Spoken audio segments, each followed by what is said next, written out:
உங்ககிட்ட கொஞ்சம் பேசணும். சொல்லுங்க சார். ரெசார்ட்டுக்கு நம்ம போன இடத்துல இன்பா என்கிட்ட தப்பா நடந்துகிட்ட விஷயத்த பத்தி தான்.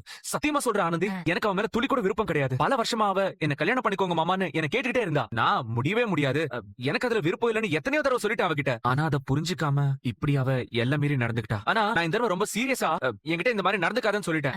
சரி, அதை ஏன் சார் என்கிட்ட வந்து சொல்றீங்க? அது இல்ல, நீங்க எதுவும் என்ன தப்பா நினைச்சிட கூடாதுல்ல, அதுக்காக தான். நான் எதுவும் தப்பா நினைக்கல சார். ரொம்ப தேங்க்ஸ் ஆனந்தி. அப்புறம் நான் இந்த கட்டு மாத்துறதுக்கு சென்னைக்கு போகணும். நான் இன்னைக்கு போயிட்டு நாளைக்கு மதியம் போல வந்துருவேன். சரிங்க சார். அடையே நாங்க பாத்துக்கிறோம். நீங்க நல்லபடியா போயிட்டு வந்துருங்க. சரி ஆனந்தி, நான் அப்படியே புறப்படுறேன். வரேன் ஆனந்தி. அண்ணி, அப்போ ஆனந்துக்கு பொண்ணு பாத்துட்டீங்களா? ஆமா தம்பி, எத்தனை நாளைக்கு தான் அவனும் தனிமரமா இப்படியே இருப்பான்? அவன் வாழ்க்கையில ஒரு நல்லது கெட்டது நாம தானே ஏற்பாடு பண்ணி கொடுக்கணும். இப்போதைக்கு பேசிட்டு தான் இருக்கோம் சித்தி. எல்லாம் முடிவானதுக்கு அப்புறம் உங்களுக்கு சொல்றோம். அது ஒண்ணும் இல்ல சித்தி. பொண்ணு யாருன்னு வெளியே சொன்னா அந்த சம்பந்தம் நடக்கவே மாட்டேங்குது.